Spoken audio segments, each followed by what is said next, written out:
pledge allegiance to the flag of the United States of America and to the republic for which it stands, one nation, under God, indivisible, with liberty and justice for all. Sylvia, roll call. Mayor Clark? Here. Council President Harris, I believe, is still present. Councilor Henderson? Here. Councilor Kuiper? Here. Councilor Robinson is absent. Councilor King? Here. And Councilor Browse? Here. Thank you. Next is approval of the agenda. Do I have a motion to approve the agenda?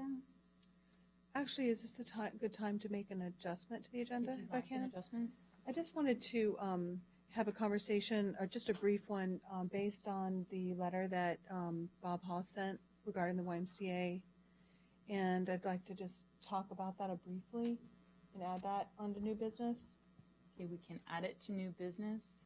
So you move that we I just want to move that we add it add under. that under new business to discuss. Okay. And All right. do I have a second? Mm-hmm. Second. Okay. Oops. So we're going to make that item C. Discuss letter received. Or an email. I think it was an email. Oh, email letter. Yeah. Mhm. Thank you. You bet. All in favor? Aye. Aye. Opposed? Hearing none, motion carries. So the amended agenda, do I have an approval of the amended agenda? So moved.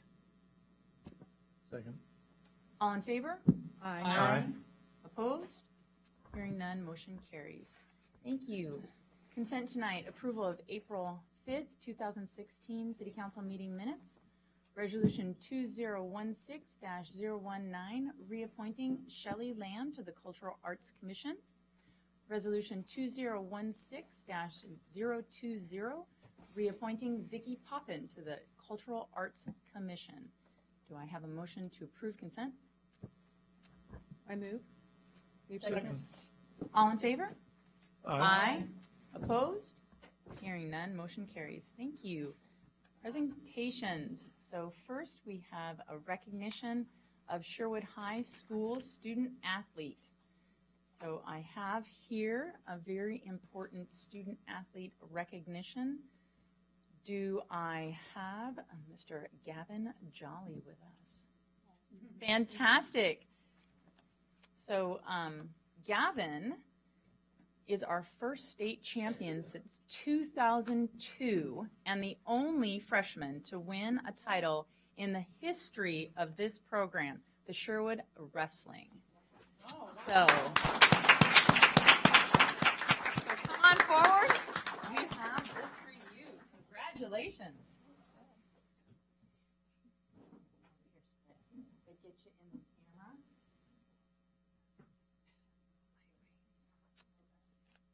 You can come up here and take the picture a little closer if you like.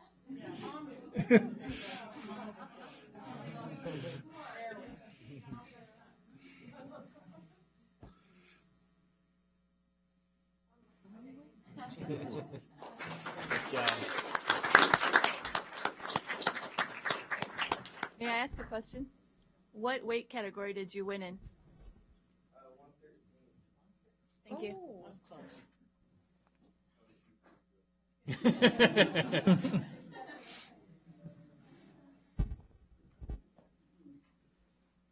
All right. And so we also have an Eagle Scout award to Wyatt Zettelmeyer. We sent out a couple of notices, but I don't believe that he was able to come. And so we want to congratulate him on his achievement of Eagle Scout. We love to give recognition to the Eagle Scout recipients because this is quite a achievement. It's a lifetime achievement. And so we will send him the certificate. Congratulations, Wyatt, from the city of Sherwood. Give that to Sylvia. Thank you. And so the next thing that I have is I have from the Sherwood Archers, I received from Sally Wallace a invitation, asked if I would read a challenge document at our next council meeting. And so I'm going to read her challenge document as requested. This is from the Sherwood Archers representing Sherwood, Oregon. Do herewith present this challenge to the Archers of the Nottinghamshire Archery Society representing Nottingham, England, to a contest of skill to be held May 1st and June 12th in Nottingham, England, and July 16th and July 17th in Sherwood, Oregon, USA of the year 2016. This will be in celebration of the 60th anniversary of this competition. You heard me right, 60th anniversary. That's quite an amazing number. Between Sherwood and Nottingham, originated in and sponsored since 1956 by the Sherwood Robin Hood Festival Association. And so I have signed your challenge to send off to them. Thank you very much, Sandy, for bringing this to us. And excuse me for listening. And then we have Employee Spotlight. Joe? Mayor and Council and members of the public, this is a relatively new program. Once a month, we are highlighting an employee who, I think last month we highlighted someone that his overall service to the organization is largely unseen.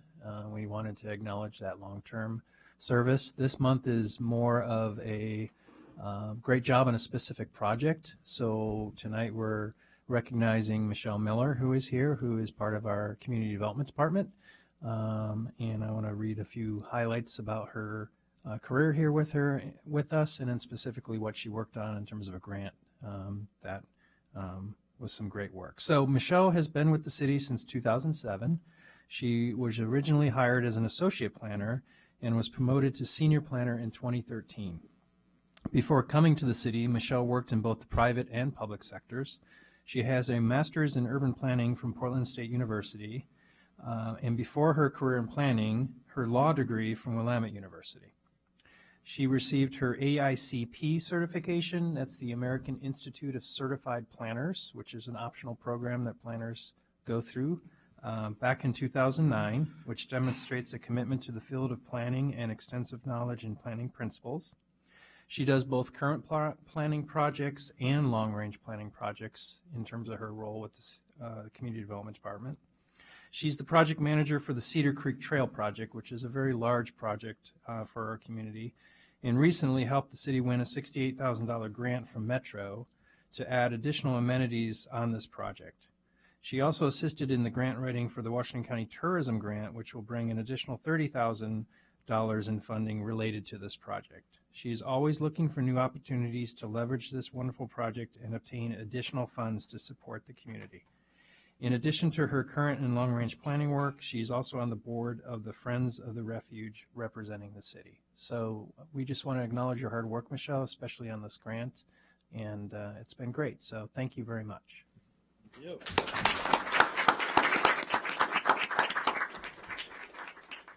Congratulations, Michelle. We started this program thanks to Sally Robinson, and it's been a lot of fun. So thank you very much for your service to our city.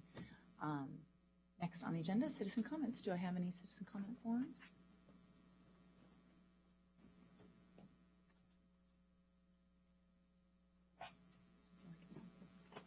A special envelope or something. Tracy Butterfield.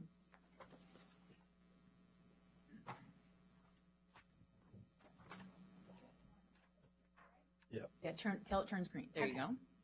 Push it up close to you. Here you go. There you go. Good evening. I know you're going to be talking about the email later, so I'll stick around for that, but I wanted to read my comments about that. My name is Tracy Butterfield, and I'm a member of the Sherwood Regional Family YMCA, and I serve as a volunteer on the Board of Trustees as well for the YMCA of Columbia-Willamette.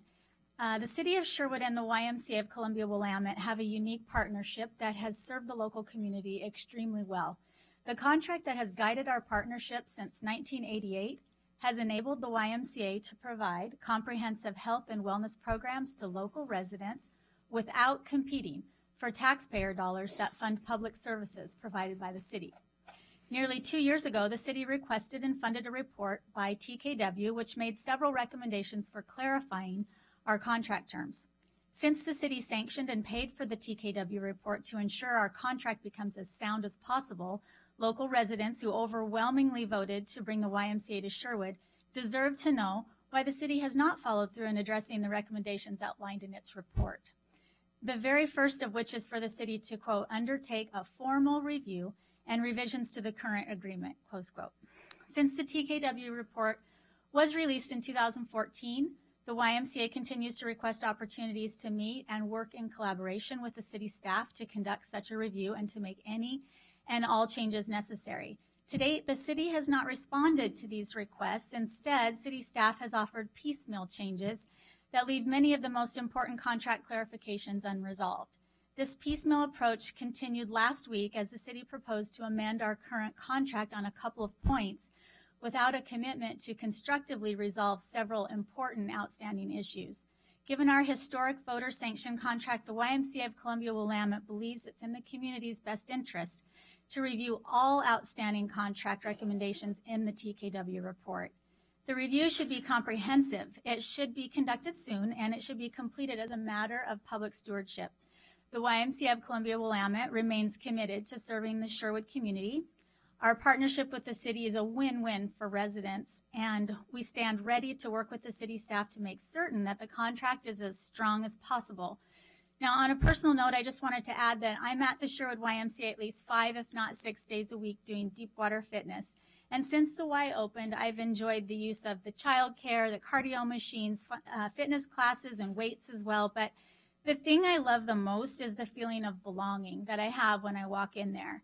The YMCA serves as the hub of this amazing community in which I have lived for over 20 years.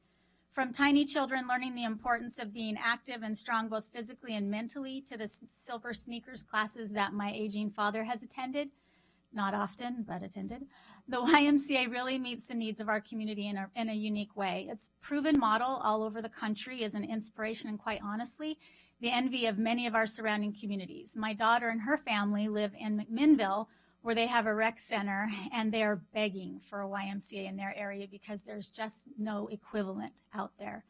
I respectfully ask the City Council to ensure that the YMCA is invited by the city to meet and resolve all contract issues this month. Thank you. Thank you. Gail Cutsworth?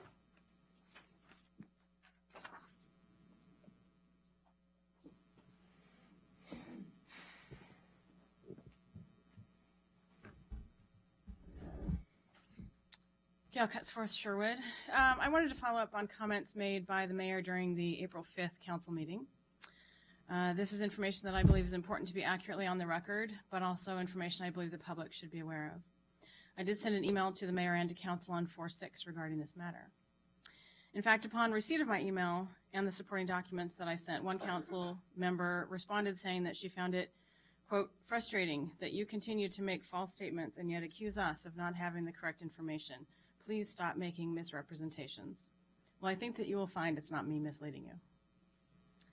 This is regarding the ballot measure from 1996 that included verbiage on the construction and operation of the facility that is home to the Sherwood Regional Family YMCA.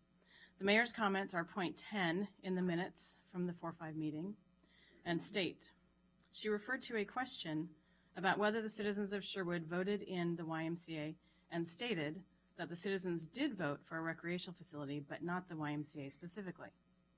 First, I'll point out there was never a question. It was just a statement that she wanted to make. My statements were those of fact. It is accurate that the ballot title did not state anything about the operation of the building, just the construction. Ballot titles are limited to 175 words.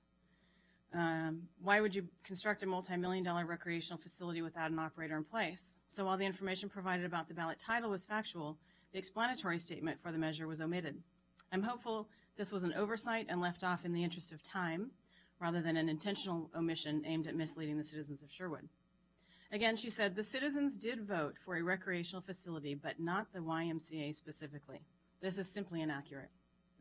If you read the explanatory statement, you will see that from the very start, the city, the YMCA, and the citizens of Sherwood were united in their efforts to bring a recreational facility operated by the YMCA to Sherwood. It reads, approximately $5 million has been targeted to build an indoor recreational facility. a joint public-private partnership has been formed between the City of Sherwood and the YMCA of Columbia-Willamette, which will allow the YMCA to operate the facility on a day-to-day basis. No additional tax dollars will be required for the operation of the facility. Voter turnout was 55%. I think everyone would agree, unprecedented for Sherwood. 60% of the citizens voting in favor. Another counselor criticized me for stating that the citizens voted overwhelmingly for this measure and that it didn't really apply anymore because in 1996 the population was 5,703, and today we are three and a half times that at 18,900. I would think those who voted for this measure in 1996 might disagree. They might say that their vote does matter, regardless of when they cast it. Let's do that feasibility study, but not in-house as suggested. This council only discusses the why in secret closed-door executive sessions, so you'll understand that if I, for one, wouldn't trust an in-house study to be open, honest, transparent, unbiased, or fair. You talk about the Art Center, but not the why. You talk about the Senior Center, but not the why. You talk about how many items were checked out of the library every month, but you make no mention of the 25,000 visits to the YMCA every month. The Art Center, the Hopkins Hoop-de-Doo, the Archer Glen Carnival, but not the why. The disparity is glaring. I have copies of the ballot measure in its entirety that I will put on the table for whoever would like one, as well as an additional page with information detailing the entire process up to and including the grand opening of the YMCA.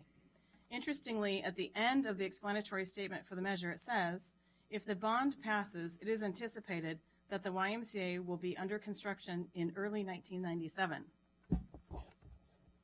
Even the ballot measure simply refers to that building as the YMCA, not the Sherwood Recreational Facility as operated by, simply the YMCA. So that's it. Just a point of clarity, a little bit of additional information for whoever wants it. Thanks for your time and attention. Thank you. Joe, did you have a clarification? Because I think that it's confusing to the public, the difference between a ballot title and an explanatory statement. Yeah, and I'll have the city attorney chime in because we have looked into this. So the ballot title, which as Ms. Cutsford said, did not mention the YMCA, that was what was on the ballot. The explanatory statement was not on the ballot. The explanatory statement was in the voter's pamphlet. And that's a distinction, but when someone got their ballot in 1986, they did not get the explanatory statement. They got, or 86, I'm sorry. So Josh looked into this and actually talked to bond counsel about, okay, the information about the explanatory statement and the why was out there, but does that have any impact on the ballot title and moving forward? Because there is some talk that we would not be able to not renew our contract with the YMCA without a public vote because the public voted for the why. So I know it's semantics here, but it's important to know what was on the ballot when people voted on it. And our understanding, and we have contacted the county to get a copy of the ballot, and we haven't gotten it yet, there was no mention of the YMCA on the ballot. And that's important. If we're going for clarity here, and most of us weren't here, I certainly wasn't here, but we're trying to figure out what did people vote on almost 20 years ago, and what are the implications if the city decides not to renew that contract? Is there a need to go back to the public for another vote? Because that's what part of I'm hearing in terms of the dispute or the disagreement among parties. So do you have anything additional? I guess the only thing I would say, two things. One is, we're trying to track down a copy of the ballot to be sure, but I've never seen an explanatory statement ever printed on a ballot. It's always intended to be for the voter's pamphlet. So I'd be very surprised to hear that it was on the ballot. And then, as Joe said, I'll just echo that I did talk to bond counsel this afternoon and verified that there were no, from that explanatory statement reference to the YMCA, there are no binding requirements in terms of the bonds imposed by that. And so that we would not be in violation of bond requirements if the YMCA were not operating the facility. Okay. All right. Well, thank you for the clarification for this council and also for the citizens who are watching tonight. Kurt Christensen?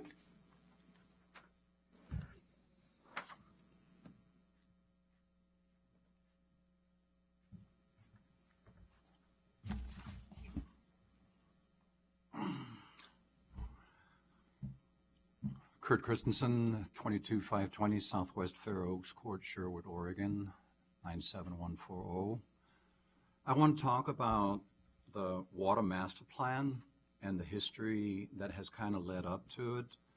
Ordinance 2015-004 was passed in kind of a rush in the previous year, and I'm one of the few people that have read it from cover to cover, including the exhibits, and looked at the commas and the periods and so forth. And it's been interesting reading.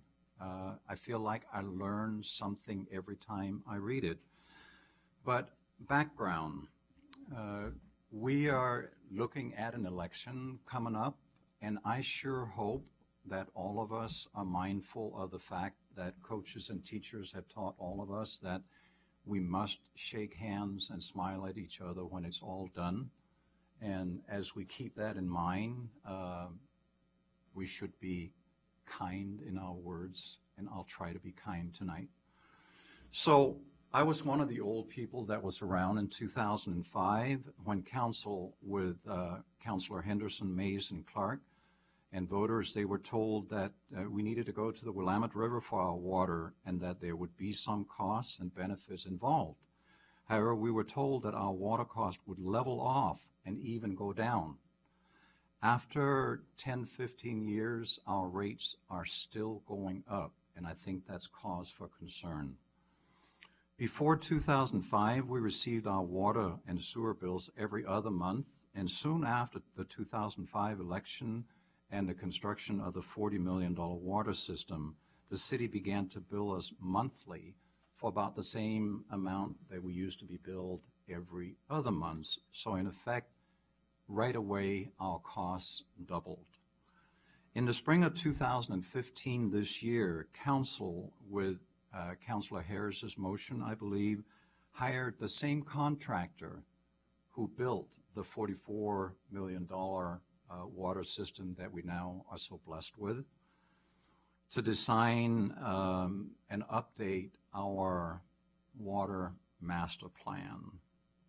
And when I looked at that meeting and I reviewed the agenda and the minutes several times, it looked like that was a bit of an uncompetitive process, and I think that was a mistake. On May 5, Mayor Clark, she signed Ordinance 2015-04 that amended Chapter 7 of the Sherwood Comprehensive Plan and adopted the Sherwood Water Master Plan for 2015.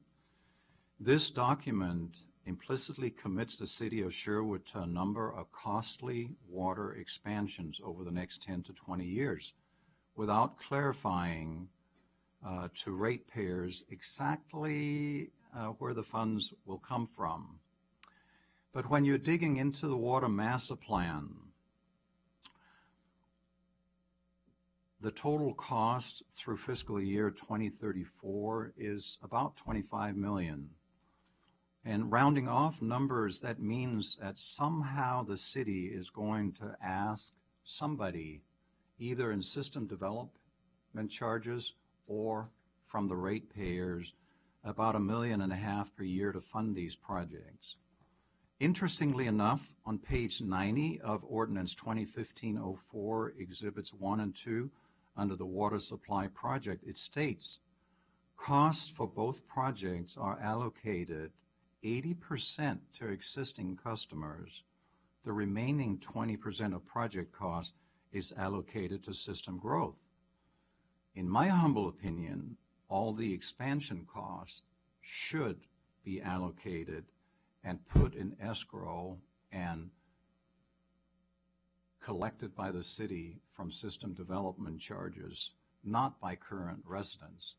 At the very least, the percentages should have been flipped around, where development should be responsible for 80% and current residents for 20%. On top of that, this is my long-term concern, at the same time, Governor Brown has signed a water reduction order because we're concerned about the watershed from the mountains where there's no more snow in the wintertime. And this is all happening while both Sherwood and Washington County is sucking like crazy out of that river. So I'm asking all of you and the city to be more transparent about how you are allocating the costs of all this development. I'm asking you specifically to ask the actuarians and auditors to go back and look at the section that I just mentioned in the Water Master Plan and bring the Water Master Plan back for another hearing and amend those 80-20 so that it actually is fair to all of us who are living here, and the development costs are paid for at least 80% by developers. Finally, there's a little line in there that really irked me when I'm looking at my water bill, especially my water bill for the summer months where I pay over $300 a month to water my geraniums and the beautiful flowers that my wife likes. People in this city that use large amount of water, it appears they are blessed with almost a 30% lower rate in terms of cost of water per gallon, of cost of gallons. So let's go back to that Water Master Plan. Let's look at it. I just want to be sure that I have read it correctly, that you actually signed off on what I think you did, and if you did, if you made a mistake, to open it to the public again, and let's have a discussion about how to pay for these development things, because the way I read it, and I have a long time as projects, that all of the costs that we're now looking at that you're fighting so hard to justify, 2% per year at a minimum, is going to double my water bills in 10 years. And all of those costs are coming because of that formula. So respectfully, I submit, please open the Water Master Plan of 2015 and let's have the actuarians look at it again and see what's what. Thank you for listening. You bet. And I just wanted to, with your permission, give a little clarification. I beg your pardon? I just wanted to give a little clarification. I'm listening. The Henderson King Clark, who voted in the Water Master Plan, the It was not Willamette Water you. Plan, It was another was counselor. Del Clark, Yes. not Chrisanna Yes. Clark. Just Thanks for clarifying clarification. that. Thank you. Thank you. If you want accuracy, Counselor Clark, former Counselor Clark, did not serve in 2005. That would have been Counselor King, Counselor Durrell, Counselor Hieronymus, myself, Mayor Mays, and Counselor Grant. Thank you, Councilor Henderson. Nancy Taylor?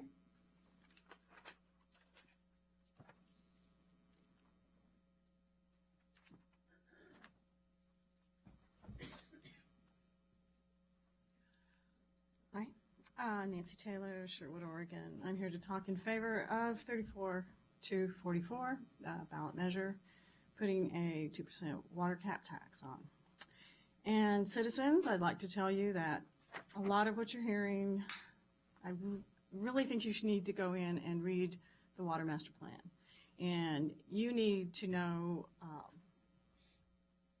first, we warned you, we told you 4%, 4%, 4%.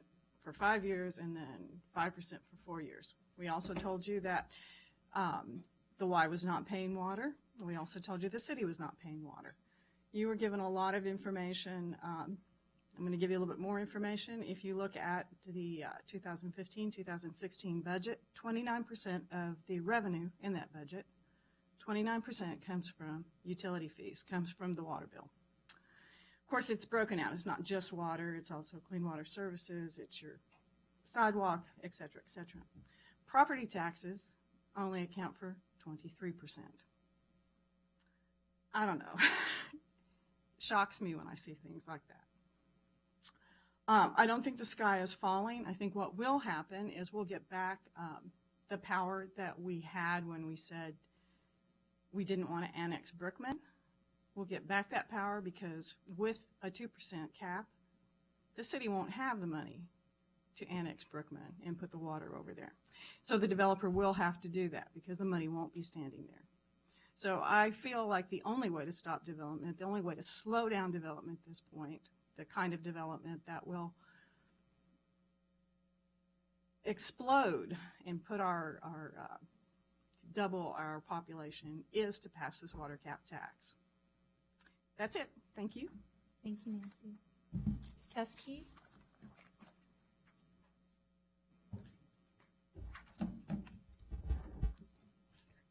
Is this a good distance? Okay.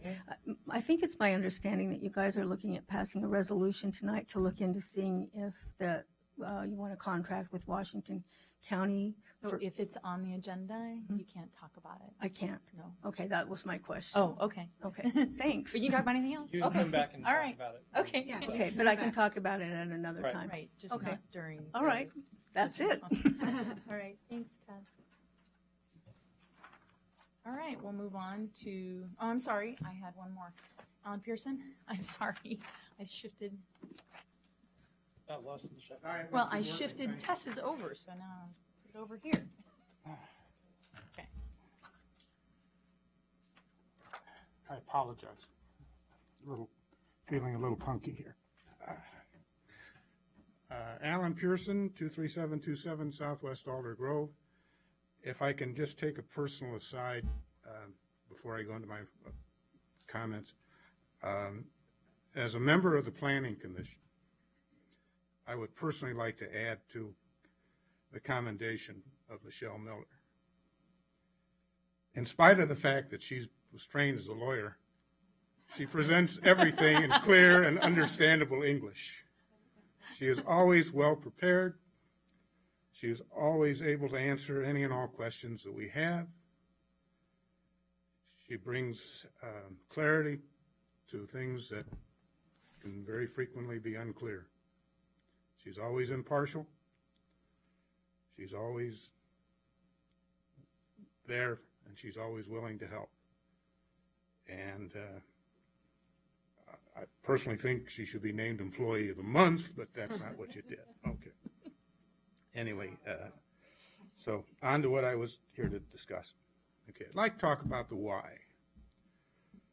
And I'd like to talk about the why as a business, because that's what it is.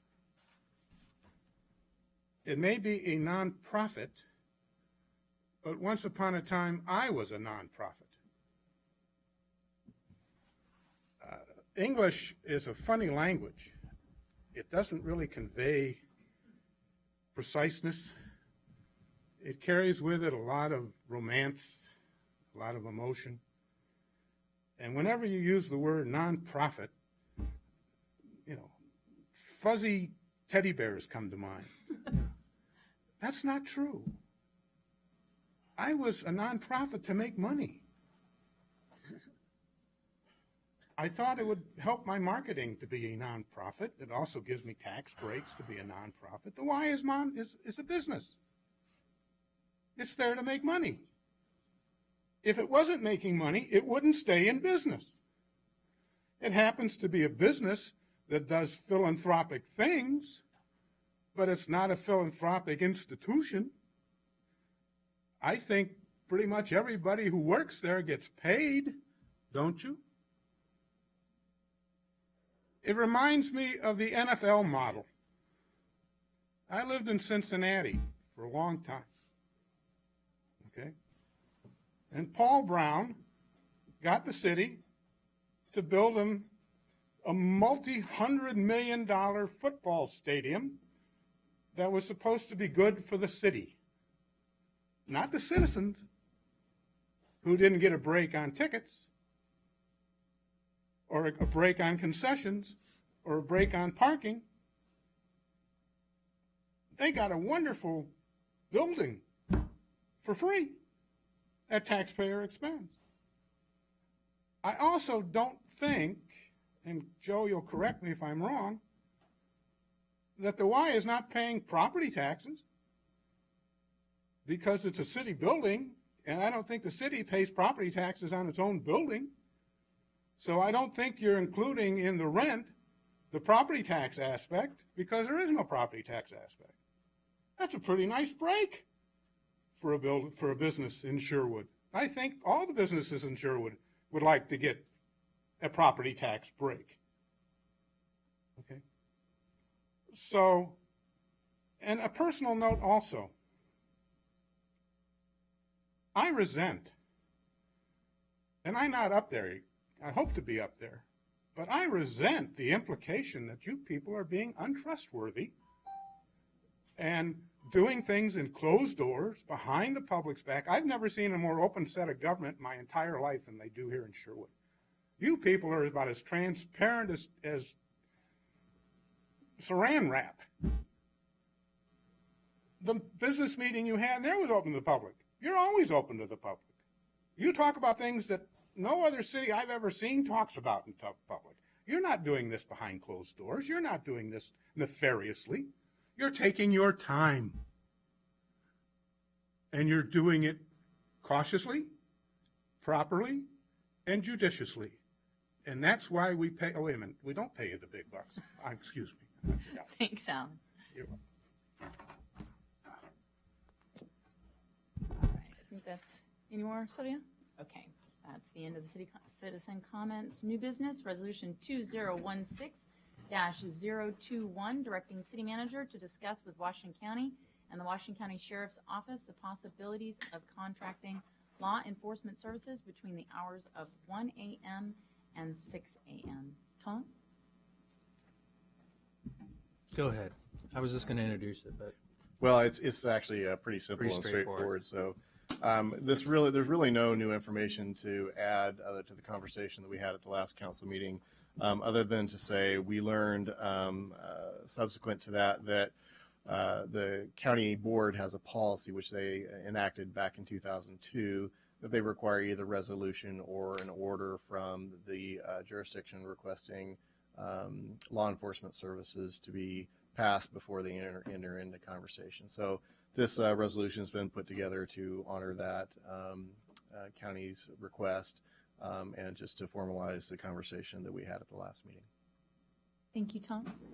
So council has already discussed this. We've discussed it at work session, also on camera. Joe, did you have something to add? I just want to remind you, if you wanted to take testimony, Tess Keys wanted to talk about this. Oh, okay. Just so that doesn't slip through. You are not required to take testimony on a resolution, unlike an ordinance, but Right. normally your practice is if someone wants to talk about it, you hear from them. So Totally okay with it. I only have one, so Tess Keys coming up. Now I forgot everything I was going to say. I know that you guys are going to talk about passing a resolution to look into contracting for services by Washington County for between 1 and 6 a.m. at night, as opposed to using Sherwood Police Force. And I just want to say, I haven't been part of this discussion, but from a citizen's point of view, as you all know, we are the second safest city. That news came out yesterday. And we are growing. And so some people might think that between 1 and 6 is okay because it's a safe time. But the policemen that are in our community are very well known to our citizens. They know our community. They know how it works. They know everything about it. I really hesitate to bring somebody in, even at those hours of the morning, that isn't familiar with our city, its citizens, and how it works. I also think it's an open field day for rookies who are barely wet behind the ears, and a good place to come and see practice in Sherwood. And I don't think any of us really know, because we're not a police force, what it really takes to be integrated in a community and to work with citizens so they know you and trust you. The immediate response time we have here with our police is phenomenal. We couldn't be number 2, and I don't see any reason to use our city manager's time to look into this, let alone fix something that's not broken but is pretty darn good. Thank you. Thank you, Tess. Is that all your comment? Okay, all right. I'll bring it back to council. We did already, as I was saying, we did already have a discussion in work session on this, and the consensus was that we wanted to have this option because there were many things brought out in our police review that said that there were some items that the citizens would like, and this would possibly open up some funds to fund those extras that the citizens would like. And so this is an opportunity for us to get information from Washington County, and it's not a decision to go with Washington County, it's just a decision to make a request for them to make a proposal, as I understand it. Is that correct, Tom?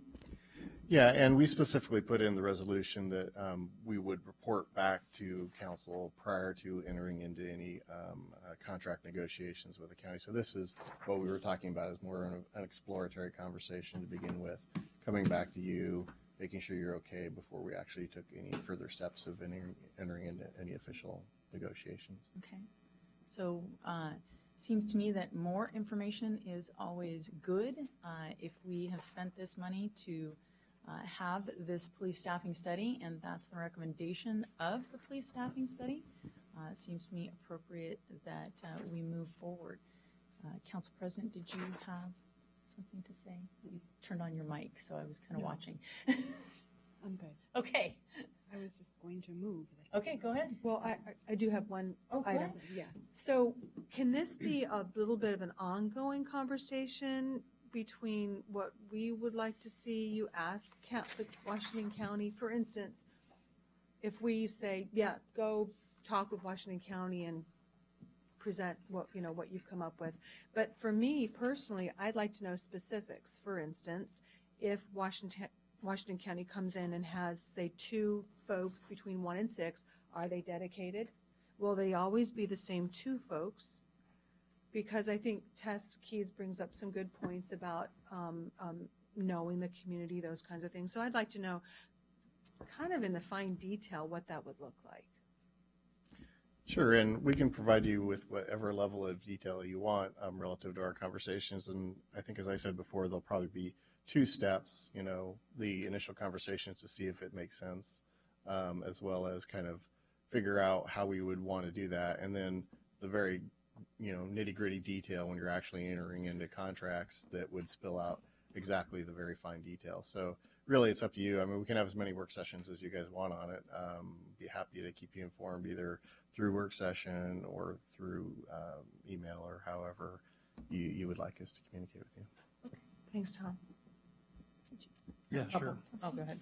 I just wanted to say that I guess the reason why I'm for looking into it is to achieve a short-term gain as far as how we manage our manpower.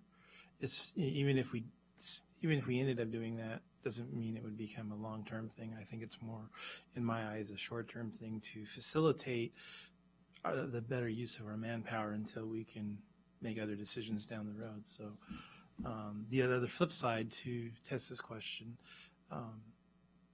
if Washington County were here, I think at least there would be some level of cooperation to where they would become better acquainted with us over time. And I think it would be a benefit over time if we were better acquainted with each other. Maybe not right now, but in the future, as far as how things go on here and, the logistics of a lot of things that go on. So that would be a positive side. Obviously, that's not something we would have right away, but it would be something that would develop over time. But that's just how I view it. So, I mean, we are part of Washington County, right? So they come here now. They do. Not you, but Sherwood But is they would in be Washington more. I think County. they would be more And if intimately we back involved. up, a lot of times they come from Washington County, and I know we have some living here. Oh, yeah. I see their cars in the driveways. Oh, yeah. Like I said, I view it as more as a temporary thing because obviously down the road, with Sherwood West and all those other factors into play in the next 10 to 20 years, our department's going to have to grow in size. And, I look at it as more of a temporary thing than a long-term thing. So that's where I'm coming from. Thank you. Councilor Henderson? I will reiterate my comment when we had the work session is I don't understand personally, from my standpoint, the option that was given in the matrix recommendation was one option. It wasn't necessarily a recommendation. I still wholeheartedly want, if we're going to have people working graveyard, I want them to be Sherwood cops. I honestly don't. I have no interest in hiring Washington County to do service in my community. And I understand that this is information, but we have no control over who they hire, who they train, how they train. We'll have no, is my understanding, after talking with Cornelius, we have no control over who they send to our community, whether or not it's the same person every night or the same person every week or once a month they're in our community. And I honestly still don't understand how we can free up funds if we're paying a third party who pays more than we do to patrol our city from 1 to 6 in the morning. And I understand that data is important, but I've already done the looking into the data, and I'll be interested in Washington County's response if this resolution passes, but I don't support it because I don't have any reason to believe that we don't already have some of the finest officers in the entire state working in our town right now. And I would much rather hire somebody who's vested in our community than what I would consider basically a temporary employee. So. I don't see it quite the same way. I think information is always key, and just the dollar amounts that they pay their officers is just one piece of the puzzle. It's also split between an entire county, not just a city. So economies of scale are always going to be in your favor, but generally speaking, I don't see it as a temporary employee. I see it more as a contract employee, which is a very common thing. People do it all the time. I think the separation between Washington County and Sherwood is very small to me. I don't see it as a hugely separate entity. Washington County, I'm a substitute for the city of Sherwood, but I can go to any Washington County school. I mean, there is a lot of, I don't know, we're mixed in with Washington County. We are Washington County. When I fill out an application, I have to put Washington County. I think to say that Washington County officers have no buy-in or no feeling or no connection to our town is just not accurate. I know at least 2 Washington County sheriffs who live in the city of Sherwood. I think also trying to imagine what our contract would say and how it would set the what parameters would be set around that contract is premature. You can negotiate anything. Everything's negotiable. And including how many officers we have and whether they drive Sherwood police cars. I mean, Wilsonville, everybody assumes Wilsonville has their own police department. That's actually Clackamas County. They just have their Wilsonville uniforms, Wilsonville car, Wilsonville police station. So not every model is the same. I haven't spoken to Cornelius as Councilor Henderson has, but I don't think there's any reason to shut the process down at this point. I think that it's important to get the information and make a decision based on the pros and cons of all the information, not just the emotional side of it. So I support the resolution. So I appreciate what the comment that Councilor King made in regards to how it could help develop a relationship with Washington County, but I tend to side with Councilor Henderson, and we're already going to be putting the money into something, and why into Washington County versus our own officers. So I am a proponent of gathering information, but I think in this instance we're better off staying with Sherwood. No, if you don't have the information, I don't get it. Do I have a motion? I move that we adopt resolution 2016-021. Second? All in favor? Aye. Aye. Opposed? Nay. Motion carries. Thank you, Council. Conflict of interest with request for action by City Council.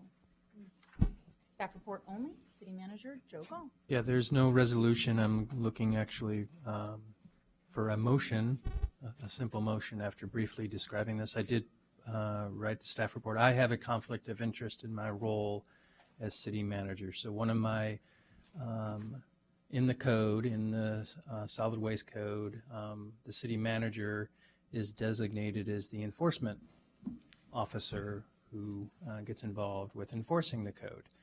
We have a dispute between our franchised hauler, Pride Disposal, and a service that is provided to where I live here in the community.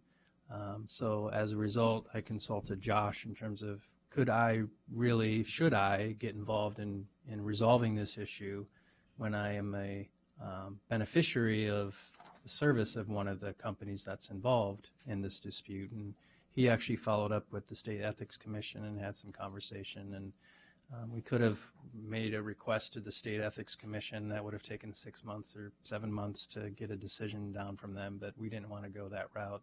Their recommendation is that the city manager declare that that he does have a conflict to the council, which is what I'm doing publicly here tonight, and then you could either become the party to enforce the code, or, as I recommended in my staff report, delegate someone else on this specific instant only.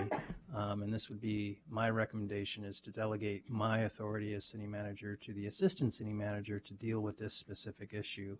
And then Tom would take over dealing with this issue between the two parties.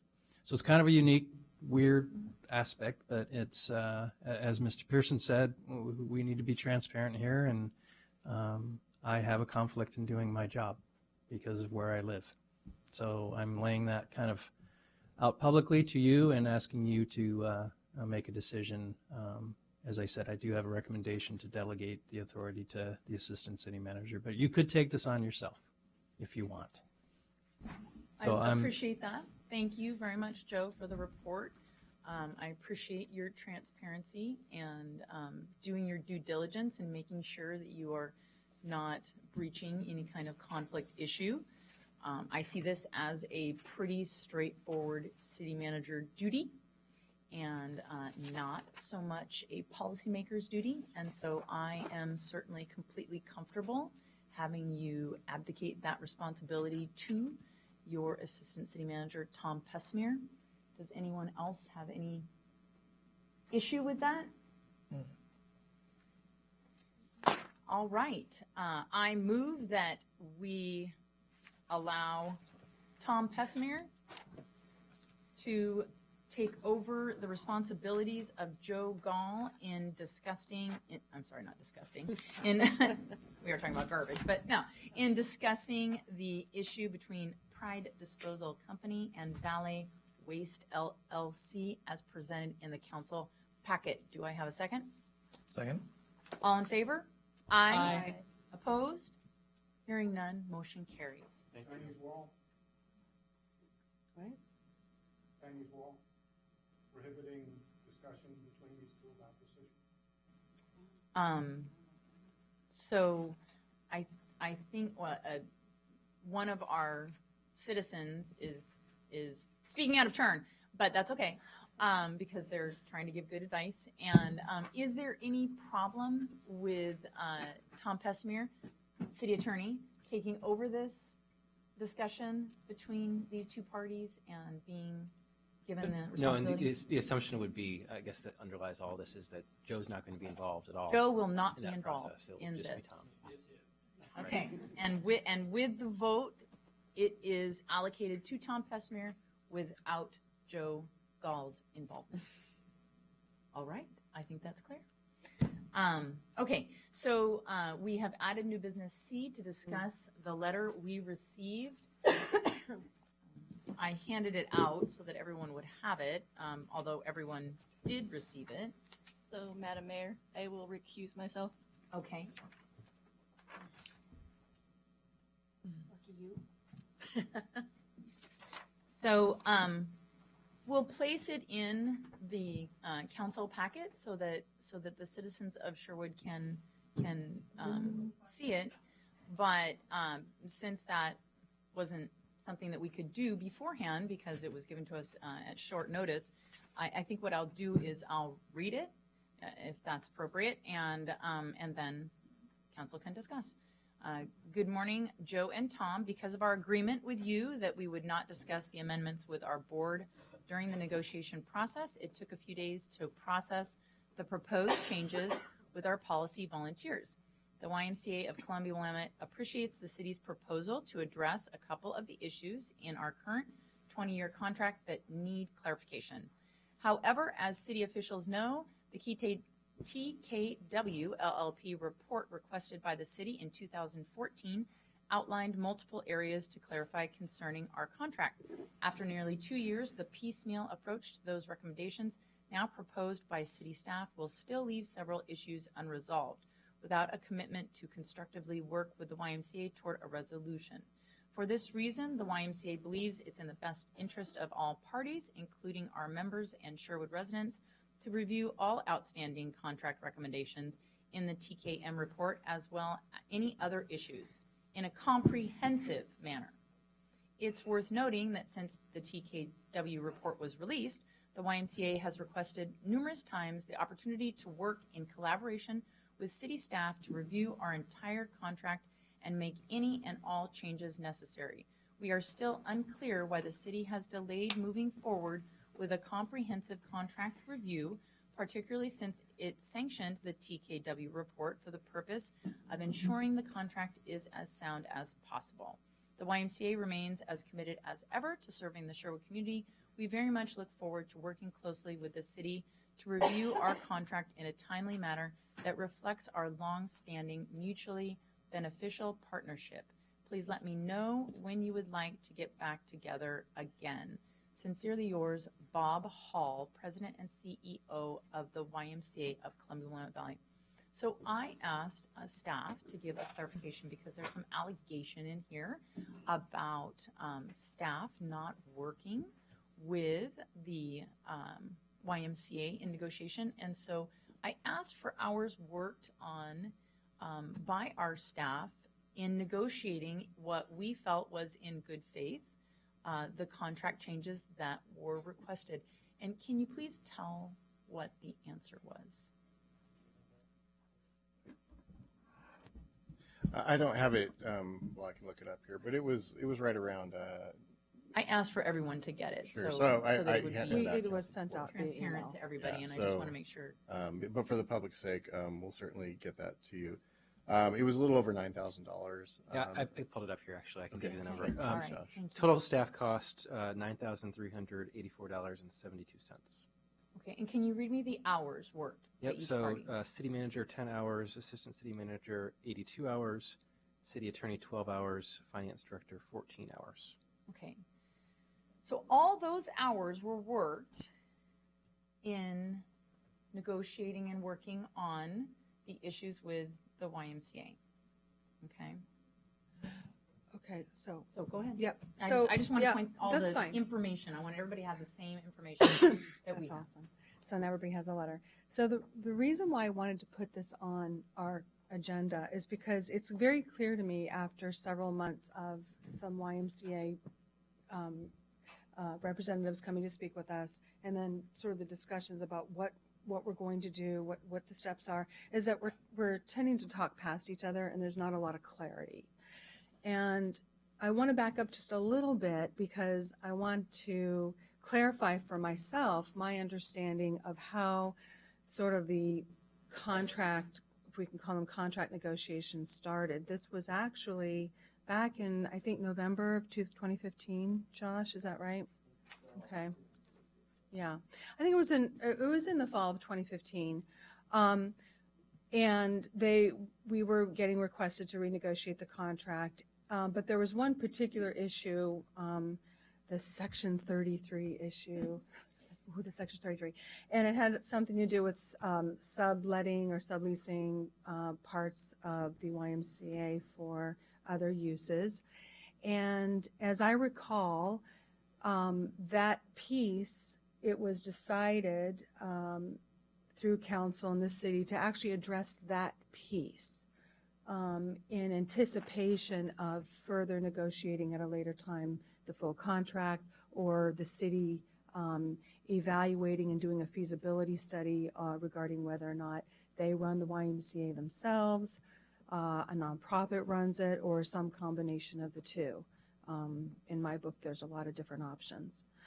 So that's really how it started, this little piece of this Section 33. And it seemed to me that the conversations in the meetings were, you know, there was a lot of time between conversations, but when there was some discussion, things kind of moved along. Tom, you can correct me if I'm wrong.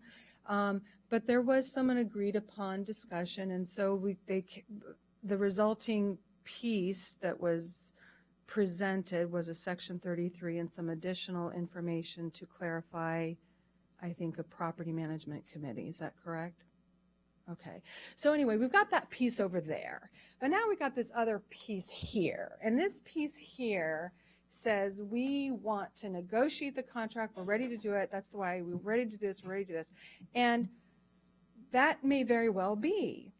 But what I'm feeling like is that there's no clear communication as to first saying, hang on, that might be the case, but in order to evaluate good, in keeping with good public stewardship of the building, the city has to do some due diligence before we can even come to the discussion. And so I think we need to put it out there so everybody understands we need to take a look at our building. We need to do a feasibility study to see, in my book, can the city run it ourselves? Can the city do that? I don't know. I don't have any information on that. Can the city do manage all the building and then just someone like the Y just run the program and that's it?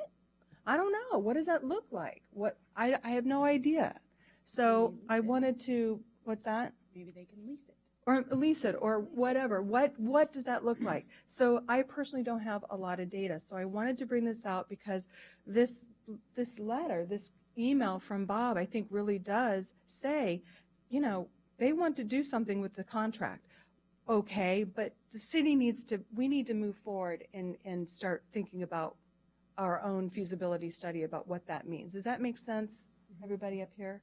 And so, Joe, I know we had talked about this at our planning session. Has there been any review to see council retreat? It's a council priority, and when you approved your council goals for this year, that project, that feasibility study is targeted to begin in April and be done by, I believe, October 1st.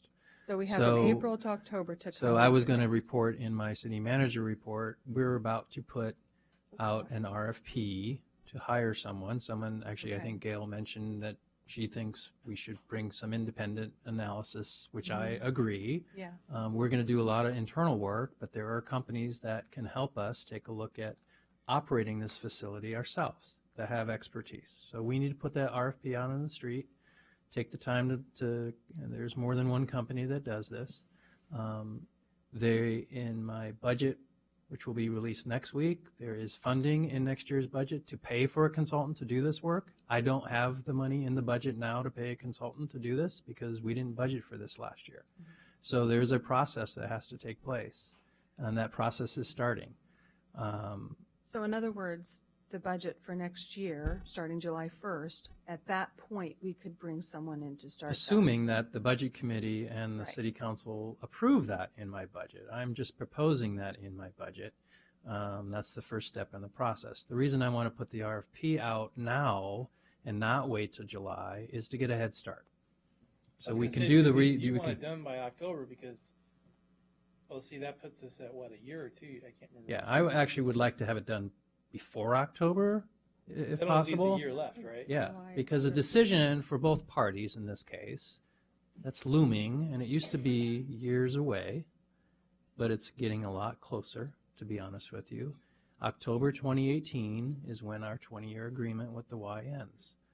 Both parties, a year ahead of time, have the requirement, if either party says, look, we're not going to be a partner anymore, and it could be the Y that decides, look, we don't want to do this anymore. Both parties in the agreement have that right. You have to give a year notice. So the real key date is October 2017, which will not be ultimately the current list of counselors up here, because at least one counselor will be different, because Counselor Henderson, is term limited out after this year. So it's going to be a different council making those kind of decisions. So we need to start the process now. And that's what we're doing. That was a council priority.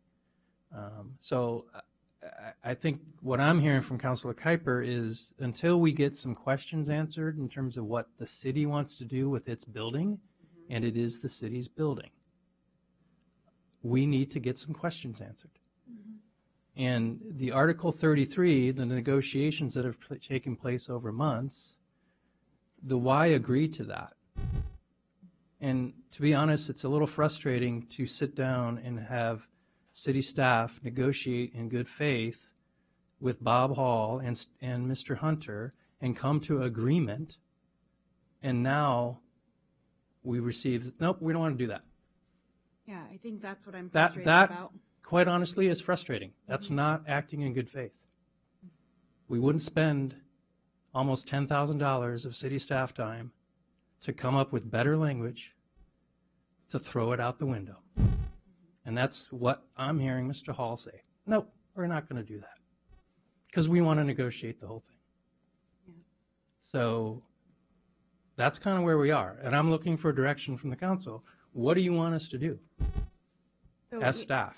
My understanding was, the Article 33 affects a lot of people beyond just the Y in the city. And so we had decided to go ahead and kind of get that part taken care of in order to address the issues with the groups that are meeting there as quickly as possible. And we kept extending their time to be able to stay in hopes that That's this correct. would be completed so that they could stay within good faith legal parameters around the contract.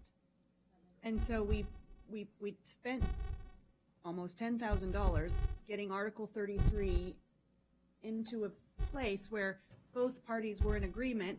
The groups were going to be able to stay. Nobody had to leave. And my understanding is that was basically a done deal almost. We were ready. We were happy with it. They were happy with it. We were moving forward. And then this is the letter we got. And so I'm frustrated that we were painted as the bad guys for making the groups leave in the first place for legal reasons. And then we're doing our best and spending money to try to make sure they can stay there and create language within Article 33, and correct me if I'm wrong, but to allow these groups to use it legally within the parameters of the contract. And now the Y is saying, no thanks, if you're not going to, it's all or nothing. So either do the entire contract or we're not even going to deal with you on Article 33. So now if there's a group keeping those groups out, it's not us. And that's frustrating to me because we're working to try to allow them to stay in there as quickly and conveniently as possible. And this letter just does the opposite. So that's frustrating for me. And I agree. This kind of money clearly doesn't show a delay in moving forward or a lack of collaboration. I mean, 82 hours spent from one staff member on this is not the city refusing to deal with the Y or refusing to negotiate with the Y. In my opinion, and I am new and I haven't been around council the entire time, that this has been going on back from the prior council that ordered the original study on the contract. So I can't speak as far back as that, but for me, I had asked a long time ago about dates, and they'd given us dates that everyone had met, and we have met with them a lot of times,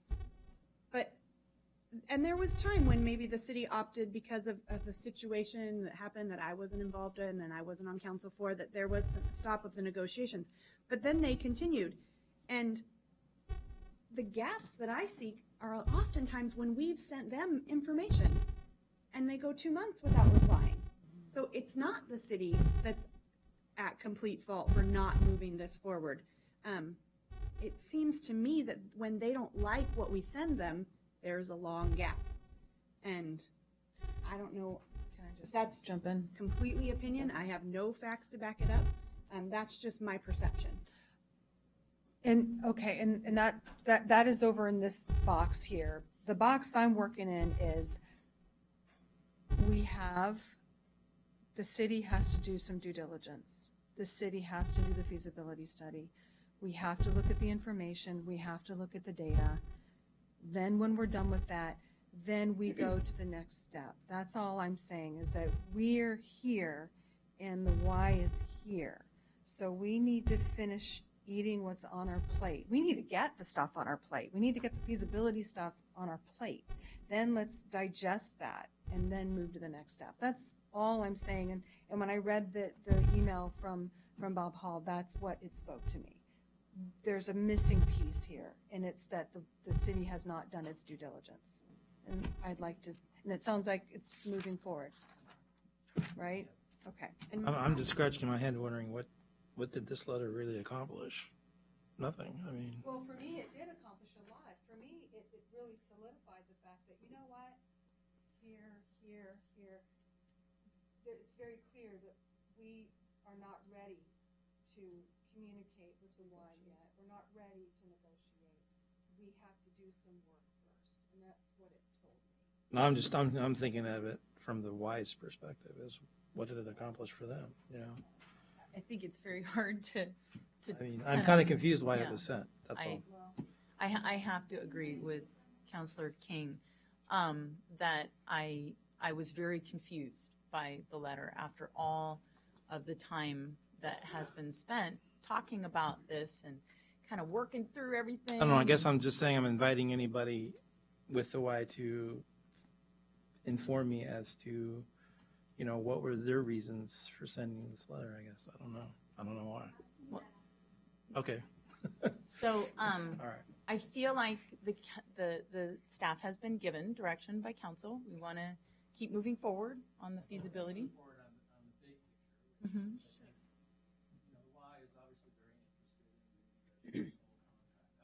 That, and I think what Councillor Kuiper is saying, we've got some work we got to do. Let's get that done, and then some decisions can be made. What I'm unclear as is we've spent a lot of time and money negotiating a really poor section of the current contract, which needed to get fixed, which we started the process, and the Y agreed to that. Let's focus on that. What do we do with that? And that's my issue, because That's the direction I need. What's the message back to the Y from you as the city council who directed us to negotiate that? My understanding we're in breach of contract. I don't think it's a breach of contract. It's you can respond to that, Josh. It's the reason that we're renegotiating Section 33 is because the current activities happening at the Y at that time violated the existing language in Section 33. And so we developed new language that would bring them into compliance.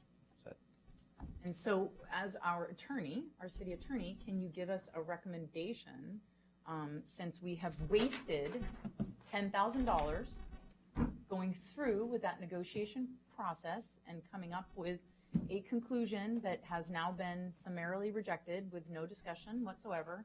Can you give us a legal recommendation as to what you feel would be an appropriate response as the negotiator? I think the next step would probably be for me to advise council confidentially on what the ramifications of holding the Y in breach of contract would be, what the steps involved in that would be, and then allow council to digest that information, then make a decision about where to go forward from there. Okay. I'm comfortable giving you that opportunity at our next meeting. I can place that on the I can do agenda. that I'm happy executive to do session that. or a memo. We'll get something put together. Okay. Yep. Councilor Anderson. You're assuming, Josh, that they're in breach right now. I don't know what they're doing at the Y currently. Right. The activities that were occurring back when this issue arose last fall. In Section 33. Were in violation of the contract, right? Right. So, thank you. So, Councilor Carper, you bring up some very good points. If you're, and Joe, you're going to issue an RFP for a feasibility, what is the study going to say? And is the study going to take into account, let's see,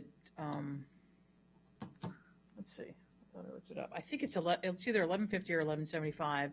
That's what the minimum wage will be in the state of Oregon next year. Okay, that's $2.50 more than every minimum wage earner makes right now. And so if we're going to ask for feasibility, I'm trying to get some understanding or some clarification about, are we taking a look at the building and its, its condition, its roof, its plumbing, the pool, anything else, the parking lot, the teen center, the structure. And then are we also looking at the labor it takes to run a facility like that? I mean, I don't understand the scope of the feasibility because I haven't seen any, I haven't seen any, right, details as far as you want to issue an RFP this month. I mean, it's, it's almost the end of April. Yeah. And I just need some help in understanding, because that could be a $10,000 study or it could be a $40,000 study, which is what we just did with the police station. Correct. And that's a lot more than $9,000. Yes. And so I just need help understanding, what I'd like to see is not just status quo, but in 5 years. Correct. Or in this case, in a year and a half. And then in 2019, minimum wage goes to $13.50. And so I'd like to, whatever we do, whoever we hire, or whoever you hire, that it's not just a snapshot that says, this is what will happen on October 28th of 2017, because that's not being a good steward. It's certainly not being proactive. And right now we're just being reactive. Yep. In my opinion, we're not proactive. The Y's not proactive. We're just sort of, Sitting well, kind of, yeah. It's like being stuck in quicksand. Yeah. Oh, it's only 2 feet tall, and nobody moves. Right. And I'm not opposed to doing a feasibility study at all, but I do want to understand, it can't be myopic, because that won't be a service for anybody, future councils, future vendors for that building or anything. But we're spending so much time just going back and forth that nothing productive is happening. That's right. Yeah. And if we're gonna meet behind closed doors, which is exactly what Josh just recommended,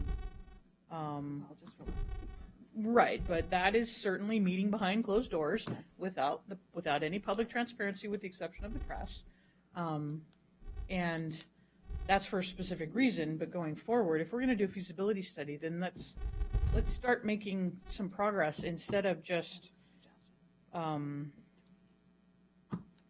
treading water, for lack of a recreational analogy. Because I know there are a lot of people out there who utilize the Y, who rely on the Y, that are now getting anxious about, how that's going to change. We're part of a world or state economy, and a lot of people might have been affected today by Intel's announcement of double-digit layoffs, the single largest employer in the entire state. And so there are people out there who are really worried about the future of this facility, because it's the facility that allows them to maintain their quality of living. And so we talk about a lot, but we don't seem to be getting anywhere on either side of the court, if you want to use another recreational analogy. Yeah. And as you so eloquently stated, that all won't be here next year, I'd really like to see some progress that's not a function of animosity. Sure. Let me respond to a couple of things. One, I think you raised very valid points. And what I foresee as a result would be a 5-year plan, very similar to what Wilsonville did. Wilsonville hired a company to look at operating their new proposed recreational facility. What would it cost the city of Wilsonville to run it themselves in the initial 5 years? Right. Even before it's built. Even before it's built. So something very similar with it's a business model. What would it cost the city? And there's lots of speculation. I've heard kind of from all different sides. Sure. But it's getting to what Councilor Kuiper said, a real analysis of what would it take for the city to operate this? What would it look like to do the programming, to run the facility? You raise other issues about it's nearly a 20-year-old building.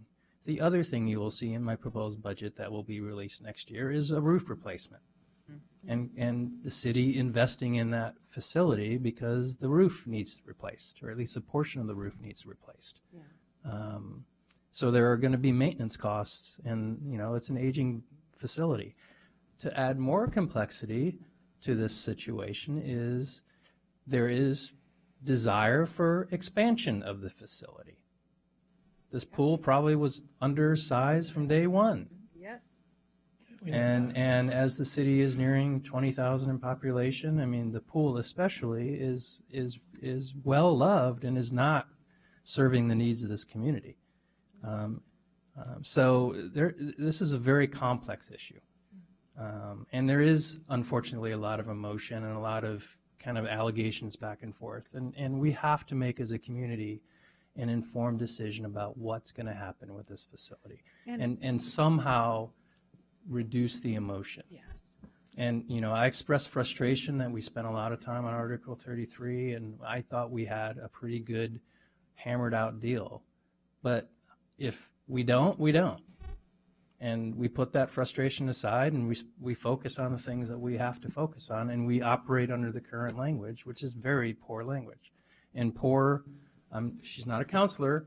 The executive director, Renee, has to run by every little group that wants to use the facility by me in terms of, can this group use this facility for this kind of use? That's not really efficient, effective use of her time or my time. That's why we tried to fix the language, to reduce and eliminate that, so she can run the Y and not have to have the city manager basically sign off on every little potential use from an outsider of that facility. The current language is terrible, and we had a solution, and it was a good solution. And that's frustrating, to spend months coming to the table with our partners and basically say, well, we're not going to do that. We're not going to do that. Sorry. That doesn't feel like a partnership. I do have a question for you. There are a lot of, in order for us, me personally, to make a really good, have a really good idea of the choices, because again, in my mind, there are multiple choices. It's not either or. There's actually assemblage of many different things. But in order to get to that point, we need to identify those data quality objectives, those objectives about what we want, through some sort of process where you can know what we're looking for and add that to the RFP. My concern is that the RFP will, what we'll get may not be quite what we need. And I know that you've got, already the things that need to be in the RFP in order for us to get the information. But I'm talking about even specifics about different options, that the city owns the building and owns all the equipment, everything, and then we just have a nonprofit like the Y just run the program, period. What does that look like? And is there an option in there for that? So just making sure that we get from this feasibility study what it is that we need to make the decisions. Before releasing the RFP, because the meat of the RFP is the scope of work that we're asking. Yes. And I can run that scope of work by the council. That would be great. Prior to releasing it. When I say this month, I need to get it on the street, so we can be ready to do this, assuming that the budget gets approved and the money. And I'm asking Linda, or Councilor Henderson, $45,000 is my proposed budget based on what I've seen others. Kristen has looked at other cities in terms of what they spent. That seems like a large number, but in the reality, this was a, $8 million facility that was built nearly 20 years ago. We've got major decisions to make, and to make a good informed choice, $45,000 is well worth the investment, in my opinion, to get some outside expertise. And as Gail said, we got to get that outside independent analysis. The same reason you had Matrix kind of look at staffing with some expertise. You got to bring in folks that know about recreational facilities and running them, whether it's run by, an outside group like the Y or some other group, or run by a city. We need that. It's well worth the investment. Okay, thank you. It's been a good discussion. Thank you, Council, for all of your input. I appreciate how forward-thinking this council has been in giving direction to staff. As Joe said, this was part of our council retreat discussions. It was part of the document that came out of the council retreat with direction to staff, and it was unanimously voted on by council and approved by a unanimous vote that this is what we would do. We would move forward with gathering information and doing a study on the feasibility of how we deal with recreation in our city, just like we did on how we deal with policing in our city. And I look forward to an equally positive response from the study, and with lots of great ideas that we can talk about and lots of great options. I'm disappointed that the Y has chosen this route as far as entering into negotiations and then cutting us off and wasting $10,000 of the citizens of Sherwood money, but we have to move forward, and that's what we're going to do. And so thank you very much to council. City manager report. The only item that I had not mentioned that I've already mentioned is that the community garden plots are now being, as of yesterday, we're taking applications for folks that want to reserve plots. We're starting to receive them. That's on our website. So if you have any questions or you're interested in reserving plots at the new community garden, you can reserve those now. So it's under construction. You probably have noticed the irrigation going in and the other things that are happening there. So Okay. that's all I had. Okay, Yep. Thank you. Well, that segues right into my first announcement, which Tammy Steffens has been working very hard on the community garden and getting that up and going. And May 7th will be the first work party for the community garden, and it's already full. You can't sign up, sorry. Our awesome LDS community sent out word and asked for a work assignment, and over 50 people signed up, just like that. And so that work party's full, darn it all. And so we're very excited that that will be already enacting. But in early June, there'll be a raised bed building work party. So watch for that announcement if you're interested. That will be the extra raised beds. We're going to get a lot of the low, short raised beds done, but these will be for the tall raised beds for wheelchair accessibility, and so people that it's not easy to bend over can still be involved in our community gardens. So I'm very excited. Last Thursday, I attended the Women of Influence Luncheon, sponsored by Nike and the Portland Journal. And I was invited to sit at the Nike table with Governor Brown and enjoyed hearing stories of women who have made great contributions to the state of Oregon. It was very exciting and fun, and it was nice to see the governor again supporting, contributing women in our communities. So that was I appreciate Nike's invitation for me to sit with her, and I appreciate the event. Trash Palooza is this Saturday, 10 a.m. to noon. Starts off at our Cannery Plaza. The sign-ups are already 99 people, and I understand Coin TV is coming. You can still sign up through Thursday, and I have talked with Council President Harris, and we're forming a council city group, and we challenge all to join our group. We would love to have you. This, I believe, is it the third year? I've done it since the third or fourth. I've done it since the very beginning. It is a fantastic program that was started by one of our youth in the city of Sherwood, Nadia Beloff. I always mix that up. They're too close. She started this program. She's one of our great Sherwood youth, and said, you know, I want to do a solve project in the city of Sherwood.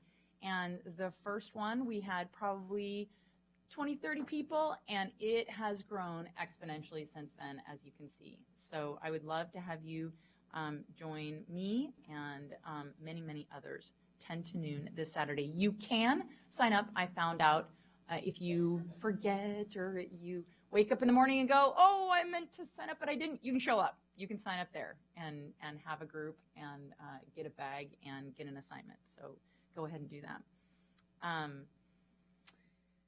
City of Sherwood team, let's see. I wanted to say, I went to a library program, special program at our library for Library Month, and they said something I thought everyone would want to know. Wireless printing will soon be available at the city library, so be ready for that. The If I Were Mayor contest is going on. The submission deadline is this Friday at 5. I have a big old stack that I need to go through, but we will still take additional submissions if you would like to join in that great contest. I had a great time doing it. It's an Oregon Mayor's Association contest. It is super fun, and it's really hard to decide which one to choose. Joe Gall and I go through them, and they're all fantastic. They have amazing ideas of what they would do if they were mayor, and it's fun to see what the youth think they would like to do if they were mayor, and also, give some good ideas of maybe future things. Ooh, I didn't think of that. I think I'd like to do that. So it's a fantastic program. The submissions will be collected, and winners will be announced and submitted to the OMA. Federal Congresswoman Suzanne Bonamici is coming to town. She'll be having a town hall at our Art Center May 7th at 2 p.m. I'll be introducing her. We'd love to have you, so come out and see our federal Congresswoman. She has been instrumental in the Senate, in the House of Representatives. She's been instrumental in moving forward the A in the STEM program and moving it to STEAM, adding the arts into this now STEAM programming. So I think it's appropriate that she speak at our Art Center.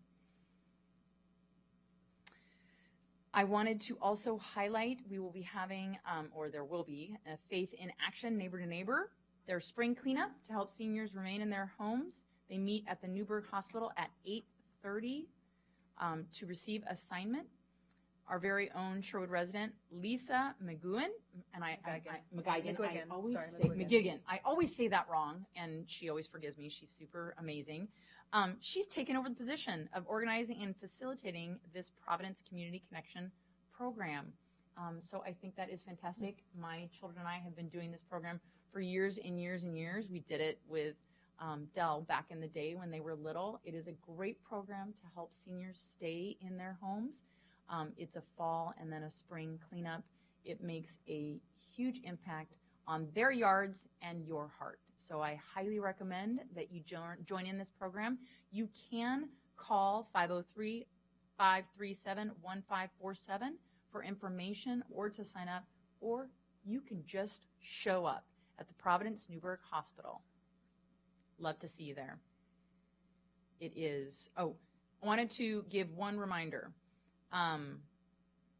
Let's see, we will be having one council meeting in May, and it will be May 3rd, and the reason for that is we will be having 3 budget meetings.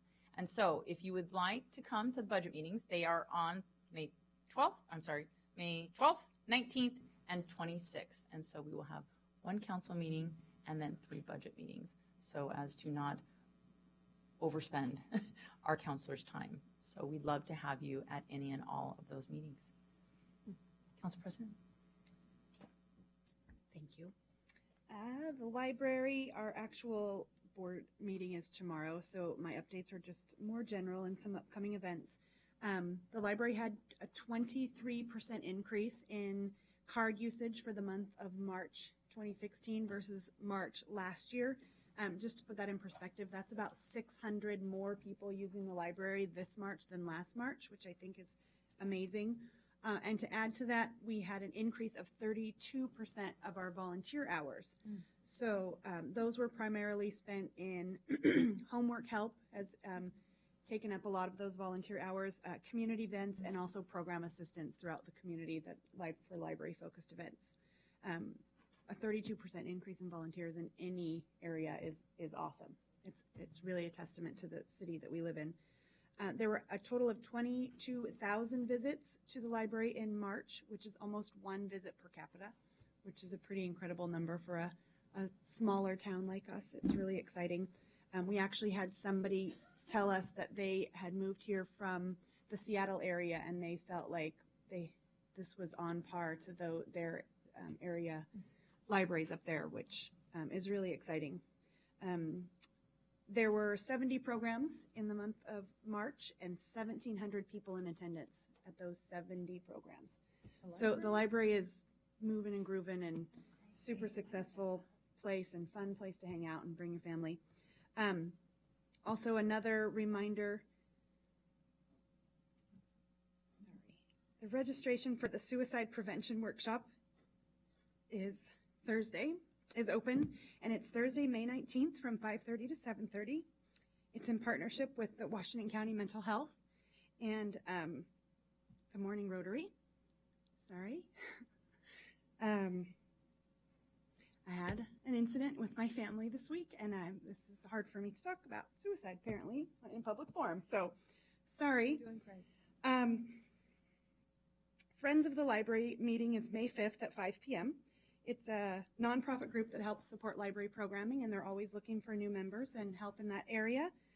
And tomorrow is our library meeting. Once again, I mentioned that, but we are clarifying our exhibit process. So we're going to start having art exhibits and education in the library. So we're going to clarify those processes. If you're interested in any of that, you're welcome to join us and listen to the riveting, exciting moments that we have at the library board meetings. And last week was the National Library Week, and the library had a great event for people to come in. I know that I couldn't make it to that event, but it went off really well. Moving on to less emotional topics like the arts. The Tears of Joy theater production of Jungle Book brought in 120 people to the center. Tears of Joy has created a really incredible relationship with our arts center. They brought in 600 area school kids from Beaverton, Wilsonville, and Hillsborough, and they come in during the week when it's not as well used. They bring them for field trips, bus them in, and then they give us, the city of Sherwood, a free show on Saturdays for our own residents. It's a unique relationship, but a really valuable one that just seems to be growing. So I think it's a really neat thing to know that we've got 600 kids and more, plus the adult chaperones coming from outside of Sherwood into our city to experience the arts. It's really exciting, and I think it's exactly what we envisioned for that center when it was built. May 14th is Wacky Circus Fun with the Kazoom and Friends. It sounds like it's kind of a Cirque du Soleil sort of comedian act, so that would be super fun to take your kids to. The gallery right now at the Art Center is Oregon Fresh Fibers on the walls. It's a really neat, unique gallery showing, so I encourage you all to walk through. I don't know if you know, it's open during the day, so you can walk in anytime and experience the art that they're showing. There's 2 artist calls right now for the next shows in the gallery. One is for photography, and one is called 4/8s, where they're giving out 4 8x8 canvases. You paint them, put them together, and display them. It's a really unique exhibit, and I think a chance for maybe the non-professional artists to get their hands on some canvas and create something fun and exciting. You can read about those on their website. The summer catalog is available. It will be out in the May Gazette, so you'll get it with your newspaper. And last but not least, the Altered Arts Festival is coming up on July 4th. It's a small event, or sorry, what did I say? June 4th. Artists, performers, crafts. It's super fun. This is, I think, the 3rd year, and it's really well, 4th year. Thank you. Well attended, and artists come from all over the area to join in and experience that. So I encourage everyone to go. Thank you. Thank you. Councilor King? Yeah, actually, I just had a couple questions for staff. On the measure that was approved by the governor, the annexation measure, when does that actually get taken off of the voter annexation requirement in the charter? Is there a process that goes through that, or is that just To remove the language of the existing charter? Yeah. So we don't need to remove any language in our existing charter. You don't as a have result to, of okay. that. No, our charter says, unless otherwise provided by state law, it will be referred to the voters. State law now provides otherwise. And as far as what the requirements under that new law, is it posted anywhere in our website what the requirements are going to be for annexation? What the state law What requires? what the new requirements are going to be? I don't believe we have that posted on our website. We could post a link to the bill.